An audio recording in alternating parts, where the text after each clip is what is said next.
Hello and welcome to a special edition of Chattin' with Janine. I'm State Representative Janine Nodder, your host. We have multiple elections coming up, including a special election for state representative, all taking place on Tuesday, April 13th, 2021.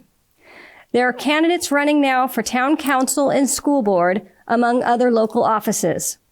This special episode will introduce you to some of those that are running. Before we meet them, please know the 3 Merrimack polling locations on Election Day, again, Tuesday, April 13th. Ward 1 is James at Mastercola Upper Elementary School, also called JMUS, and it's next to Our Lady of Mercy. Ward 2 is at the Merrimack Middle School, and Ward 3 is at St. John Newman's Church. Polling locations are open from 7 a.m. to 7 p.m. In order to vote, you must be a registered Merrimack resident with proper photo ID. If you are not able to vote in person, need assistance to register, or an absentee ballot, please contact the Merrimack Town Clerk's office. The number is 424-3651. Again, 424-3651. My first guest is Jamie von Schoen. Welcome, Jamie. Please introduce yourself to us and tell us what office you are running for. My name is Jamie von Schoen, and I am running for the school board the 1-year term. What motivated you to run for school board? What motivated me to run for school board? As you can say, after addressing concerns over the last 4 to 5 years to the school board and administration and not getting resolution, along with everything that kind of happened this year, I just felt like I couldn't sit back anymore and not try to help find a solution for the Merrimack children. So one example of that is right before school started this year, there was a 2-tier education system that was implemented. What happened is remote students lost 44% of the courses that were offered to hybrid students. And 50% of the AP and honors classes were no longer, well, actually it was a little over 50%, were no longer offered to remote students, and they were offered to hybrid students. So for juniors and seniors, this could have a huge impact on your college plan. And at that stage, there was not a lot of choices either. So some of the normal choices for remote that were available, VLAX or VHS. What is VLAX? VLAX is the Virtual Learning Academy. It's a charter school that's online that Merrimack uses as supplement to the remote, and then also VHS, which is Virtual High School. They also use that this year also to help with remote courses. But doing it right before school started, making that change, the courses were already fully booked and students didn't have access to them. So all of a sudden, students were without a schedule. So the first week of school, they didn't have a schedule and they lost a week of instruction. So I think, to make sure that you can have those possibilities for all students. And when we had posed the question prior to the school going back in, we said, isn't there an option, with the virtual cameras like what they have now for concurrent learning? And we were told, no, it can't be done.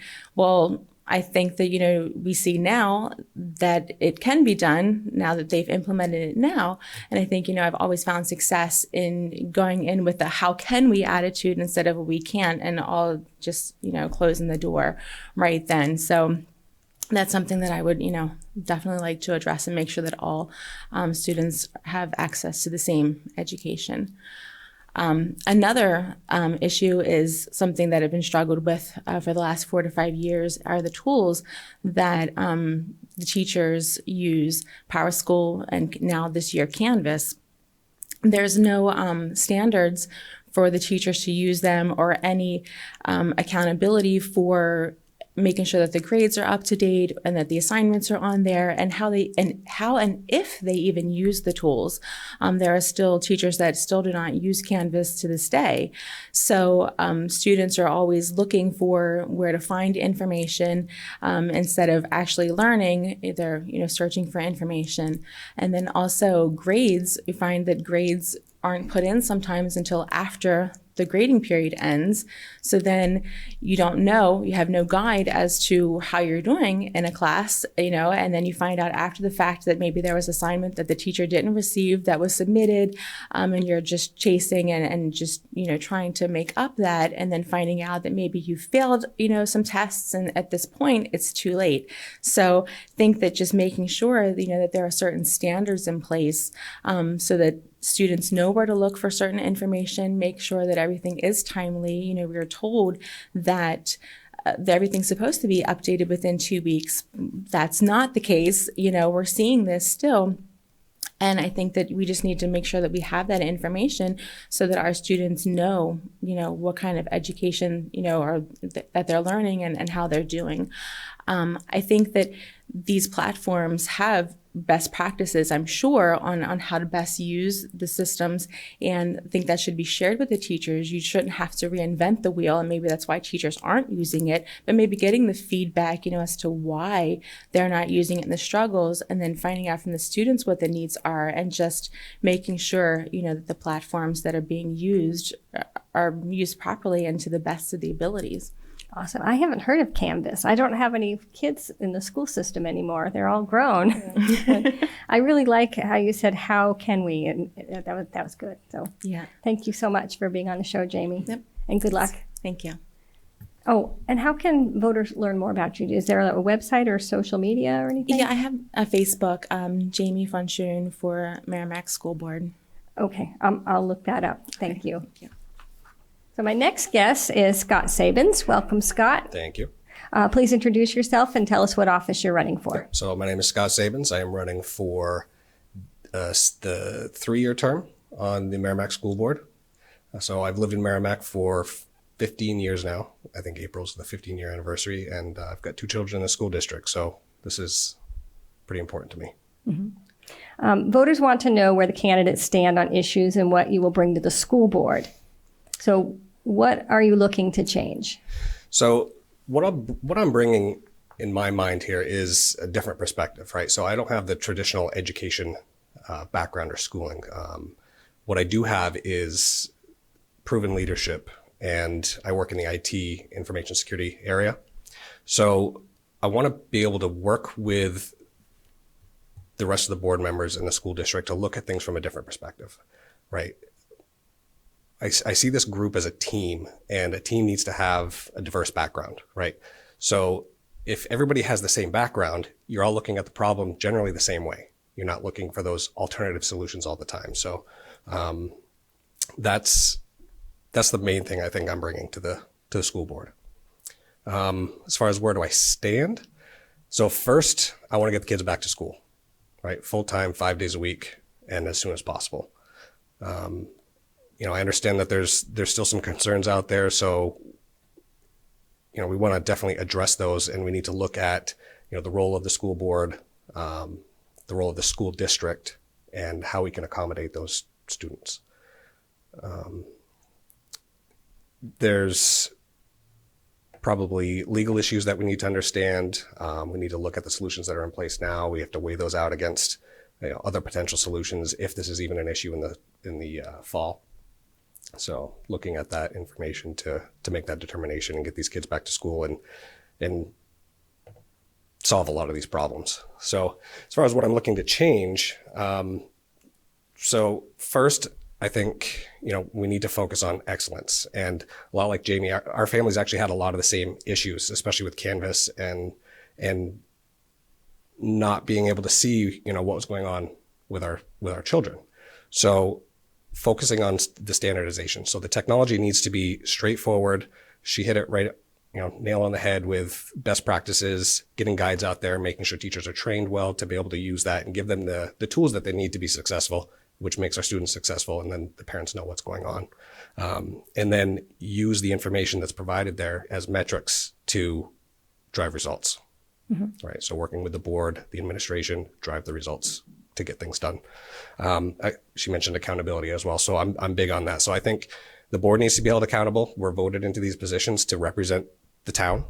And the administration needs to be held accountable, right, for the outcome of their decisions. They need to understand what the impact is and, not not be afraid to say, hey, we made a mistake, and shift. Right. So I see it's a lot of, well, we made this decision, we got to continue with it. It's like I don't know that that's necessarily true. So, I've seen some examples where I think the survey results showed 75% of the parents wanted their kids to go to school. Yes. Right. Back to school. Yep. And we're not there. Right. So it almost seems like it fell on deaf ears. So, really understanding what are the issues preventing us from doing that. I know I heard a lot of them, but you look around and other school districts have been full all along. So what are they doing? Where aren't we learning from them? And the other major thing that I want to help with, right, is transparency. So we need the administration to provide clear data so that the board can make decisions with those numbers. So take the budget, for example. The budget it seems to be full of, line items that are convoluted and things are bundled together. These need to be broken down line by line so we can see exactly what's going on. So I want to look at the numbers, see where the spending is, see where efficiencies can be gained, and help to ensure that efficient spending with our tax dollars, because our school budget is large. It's over $80 million. So being able to spend that is appropriately is important. So with that, I think after that, it's really just focus on the basics, get that, make sure the basics are done, they're done well, and they're done right all the time. And then you start focusing on continuous improvement. Awesome. Is there a website or social media? How can the voters contact you if they have more questions? So I also have a Facebook page. It's Scott Sabans for Merrimack School Board. Oh, I'll look you up too. And all right. Thanks. Thank you, Scott. Now I'm going to shift a little bit because my next guest is on this side of the room. Lori Peters. Welcome, Lori. Please introduce yourself and tell us what office you are running for. I'm Lori Peters, and I am running for the 3-year school board term. I served this year, my first year on the budget committee. So I've learned quite a bit about the school district administration and how things are run. I also teach. I am a full-time teacher in a non-public school in another town. And so I think I bring a very unique perspective to the school board, not just a teacher in the district, but a teacher who brings outside innovation. Awesome. Now, as a teacher working in a school that has been open all school year, what have you learned and how can this help Merrimack? I think one of the things that we learned most importantly right at the beginning was to follow good data. We looked at the data from Europe. We looked at the data and guidelines from the CDC, and we saw that we could safely open. Was it going to be slightly inconvenient? Of course. Social distancing, setting your desks 3 feet apart, those kinds of things, constantly telling students to put their masks on are not conveniences that any teacher wants to have to deal with classroom management and discipline. But we learned that we could do it. And we learned some incredible tools that kept outbreaks from even happening. In fact, we've had 0 in-person transmission in our school, 0 teacher to or student to teacher transmission. The cases we had at our school were all acquired outside of the school, and we managed to contain it through contact tracing within the school. We have the ability and always have had the concurrent education system. So our students who were remote, whether they had out because they had a sniffle or they were quarantined because they were contact traced, they never missed a beat. They were zoomed into class every single day and able to continue with their education. So I think we learned that it's possible to do it safely and it's possible to do it well so that students don't miss anything this year. And in what ways do you think the administration and school board needs to be supportive of teachers as we transition to a post-COVID education? I think teachers are looking for 3 things from the administration. I want to see an administration and a school board that provides inspiring and decisive leadership. Along with that, clearly communicated expectations. I do feel like a lot of teachers here in Merrimack and frankly across the country had mixed messages because there was so much information that needed to be communicated to them. They didn't have their expectations and standards set well. To do that, though, the administration and the school board has to provide the tools, the support, and the training for the teachers to be able to succeed creatively in their classrooms. The administration's job is not just to tell teachers what to do, but it's to equip them. And I feel like part of the problems we've had with Canvas and multiple platforms and those things in Merrimack were simply because teachers were left to figure it out on their own. And no teacher should have to do that. No student should have to wonder from school to school or class to class or teacher to teacher where to find their assignments, where to check in, when to zoom in, when to turn in assignments. It should be consistent across the board. And that comes from the administration. That's not the teacher's responsibility. They have to use the tools given to them, but they need the support to use them. I've heard some of these concerns from my neighbors too. I have a lot of kids in my neighborhood. So Lori, thank you for being on the show. And tell me, do you have a website or a social media page? I do. I have a Facebook page, Lori Peters for Merrimack School Board. You can find me there. You can message me there. And I post every once in a while what I stand for. I have a lot of people to look up on Facebook tonight. Thank you. And my final guest is Andy Hunter. Welcome, Andy. Welcome. Thank you. And please introduce yourself and tell us what office you're running for. My name is Andy Hunter. I am running for Merrimack Town Council. I have lived in Merrimack since 2014. Once I retired from after a 22-year service in the U.S. Army, moved to Merrimack, took a position locally here in Massachusetts, and we decided to run for town council this year. And what would your priorities be if elected? So if elected for town council, I think I would have three priorities. Obviously, town council deals with many priorities, but me personally, three focus areas that I would like to focus on, and areas that I think the current town council does a really good job on is, one, they keep our tax rate low. The town portion of the town budget has maintained pretty steady tax rate, and I think the current council has done an excellent job at maintaining that low tax rate. One of the reasons that I decided to run for town council is because one of the town councilors decided not to run for re-election. And I thought, if we're going to keep the council focused in the same direction that they've been focused in previous years, we need someone that is like-minded, fiscally responsible to step up and run for town council so we can make sure that we keep that same focus. And so I decided that, I needed to step in and do that run. So obviously, number one priority would be, low, steady tax rate for the town. Second priority is, I think we need to keep the pressure on Saint-Gobain to live up to its corporate responsibility to be a good community partner. I'm not so sure that we can say that they've done that to date. I am encouraged by the lawsuit that the town has brought against Saint-Gobain. I am a little disheartened that the DES has already announced a settlement with Saint-Gobain, and unfortunately I was hoping to see more help out of the DES. But I think the town council has done the right thing with the cease and desist order and continuing on with the lawsuit that not only names Saint-Gobain, but names DES as well. So I think we need to keep that pressure on as well. And then my last priority that is always near and dear to my heart is our first responders. I say that after, 22 years in the military. My son is a police officer.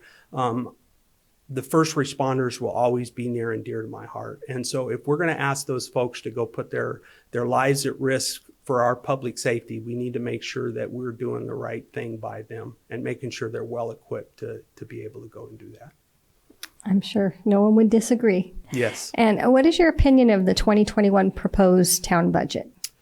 So, if you spent time, and it is very time consuming to sit with the council or whether you watch it online and go through the entire budget process, it's very time consuming.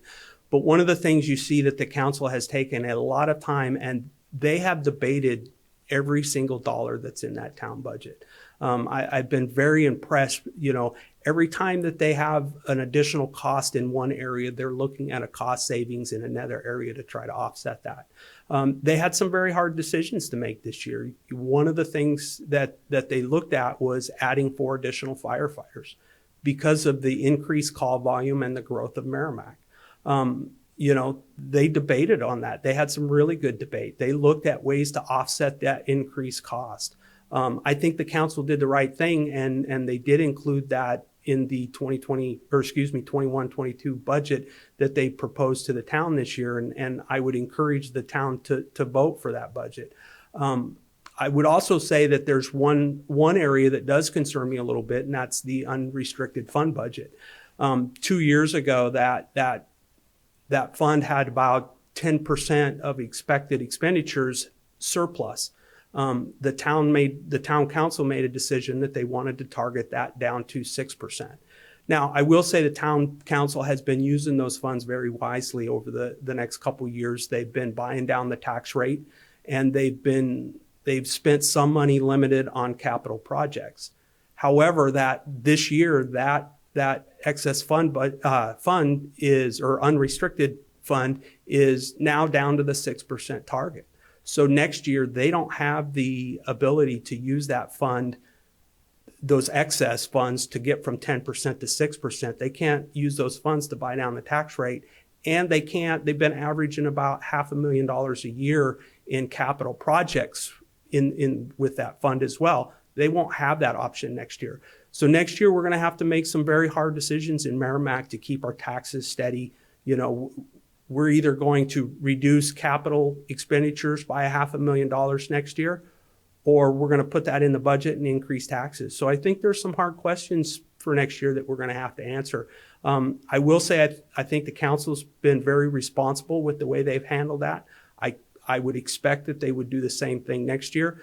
But we have a councilman that has decided to not run for re-election. And that's one of the reasons that I threw my name in the hat, because I want to fill that seat and make sure that the council continues that fiscally responsible behavior that they've shown over the last few years. Well, I'm also glad that you put your hat in the ring. Thank you. Thank you, very Andy. much. And do you have a website or? I do. It's the same as my colleagues. It's on Facebook, and it's Andy Hunter for Merrimack Town Council. All right, thank you. And thank you for being on the show. And I also want to thank again Jamie Von Schoen, Scott Sabans, and Lori Peters for being a guest on the show and for running for school board. I wish you luck in your race. And you all have my vote, just so you know. And Andy Hunter, you also have my vote and my endorsement. Same to all four of you. So I hope you win. Thank you very much. I hope you win. And I also want to remind the viewers that Bill Boyd is running for state representative. The special election is also on April 13th. So most people don't vote in the April elections, and that is unfortunate. I hope that this year you will take the time to come out and vote. One thing that I hear over and over is, well, I don't know who the candidates are, and I don't understand the words on the ballot. Well, you've just met four of the candidates, in addition to Bill Boyd, who is currently the featured guest that's running on my regular show. Now, when you look at the ballot, it has those little articles. If it starts with, shall the town raise and appropriate? Raise and appropriate, what does that mean? It means tax and spend. It means raise your taxes and spend the money and then come back and ask for more, because hashtag never enough. But that's off on a tangent. Just remember, if it says, shall the town raise and appropriate, that means, shall the town raise taxes and spend the money? So I'm usually a no for those. Every vote counts, and every vote is needed. One more time, voting day is April 13th. That's a Tuesday, from 7 a.m. to 7 p.m. at the 3 polling locations. Ward 1 is JMU's. That's James Mastrocola Upper Elementary. Shares a parking lot with Our Lady of Mercy Church next to the town hall. Merrimack Middle School, that's Ward 2, and Ward 3 is St. John Newman's Church. Special thanks to Representative Maureen Mooney for helping me with the production of this special edition of Chattin' with Janine. And thank you to Justin Slez, who always does an outstanding job in the control room. So thank you all for watching, and we'll see you on April 13th.